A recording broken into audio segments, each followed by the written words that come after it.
I'm going to just do a little fireside chat with our CEO, Vincent Kadar. We talk only 100 times a day, but maybe I'll learn something new.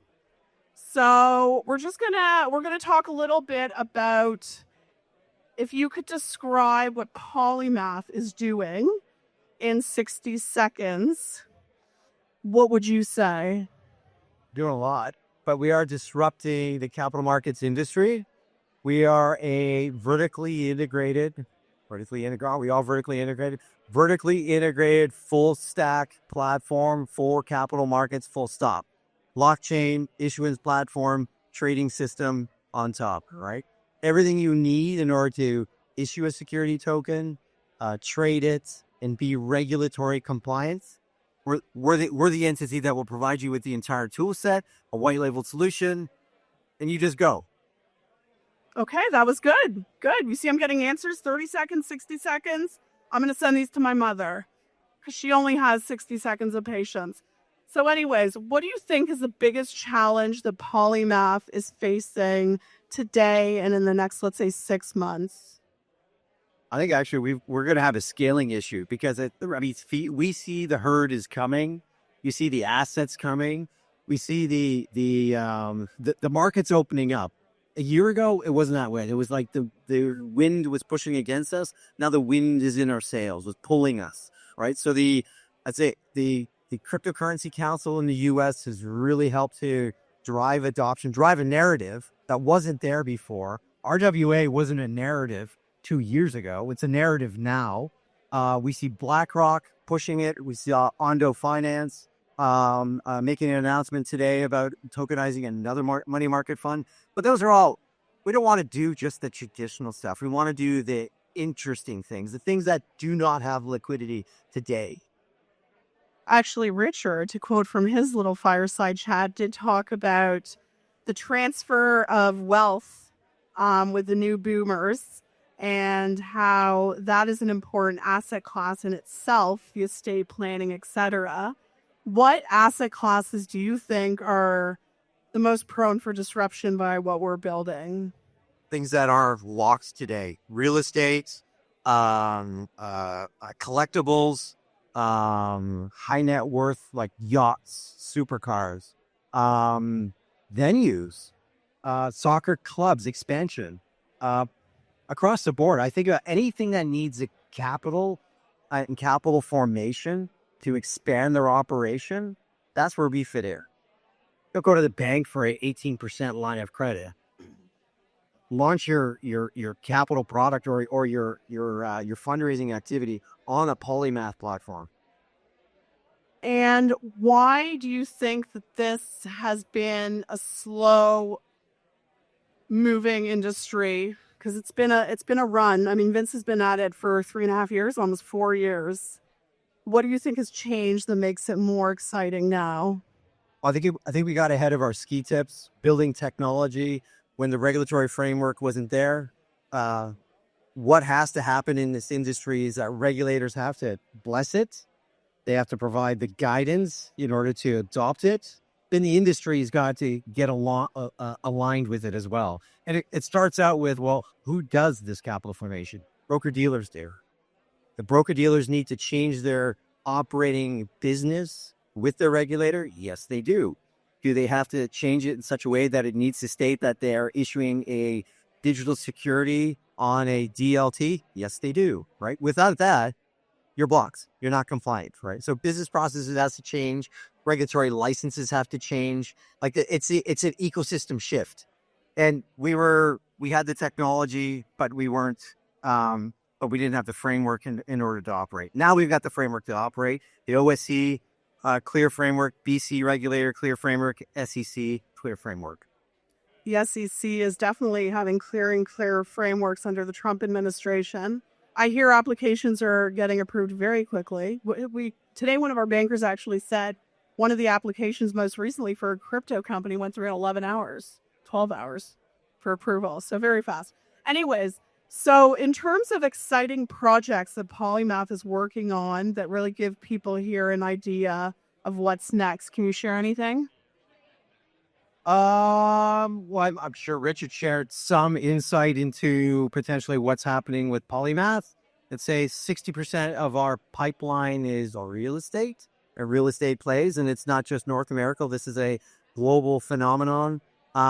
We've seen yachts, we've seen supercars, we've seen watches, um, elements of high net worth, right? Things that actually that people will fractionalize and provide, uh, an experience for people, right? It's not even just being able to say, well, I'm a fractional owner of like a football club, right?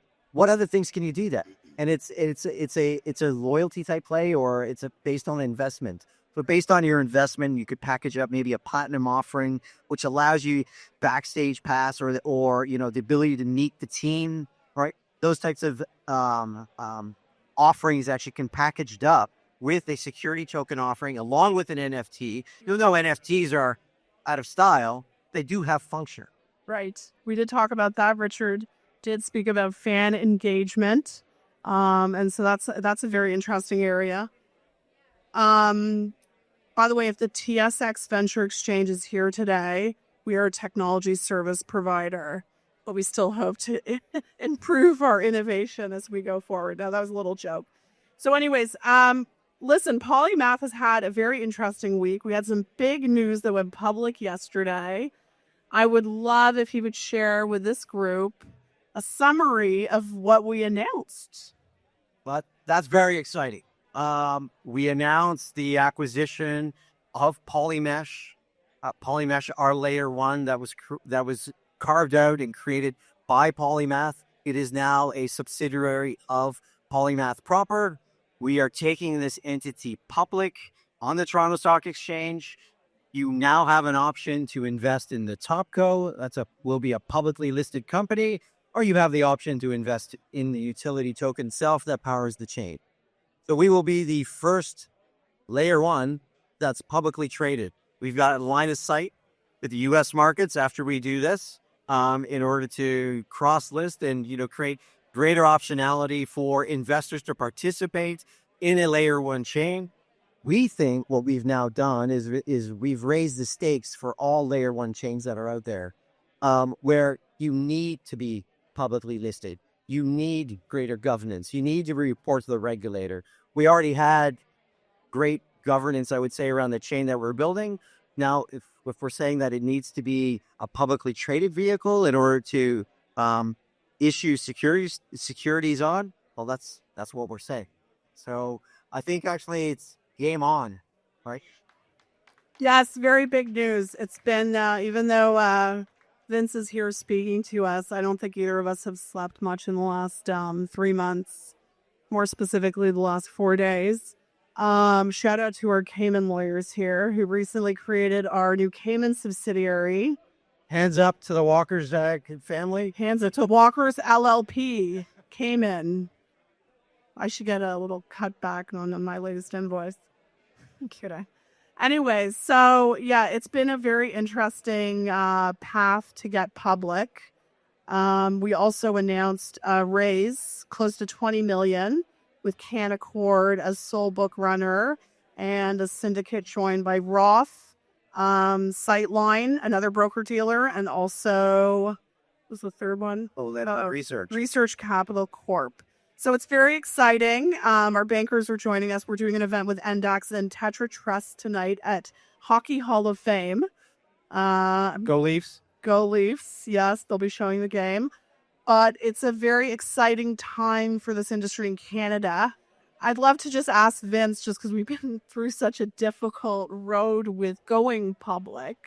How do you see the future of this industry specifically in Canada, and how Canada can improve the framework to attract talent and retain a lot of the companies here? Vince and I used to work at CoinSquare, and for those that know, CoinSquare merged with WonderFi, and WonderFi yesterday announced they were being acquired by Robinhood, which is nice, but it's going U.S., American. So what do you think the Canadian government could do to keep talent, keep companies here?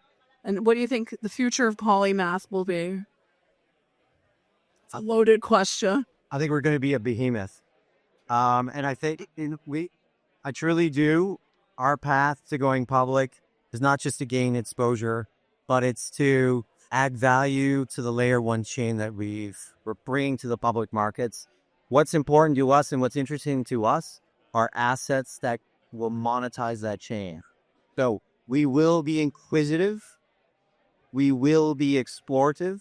We will be interested in operating businesses in the capital markets industry that allows us to add value and to monetize the underlying asset, which is that layer one chain that we're bringing with us.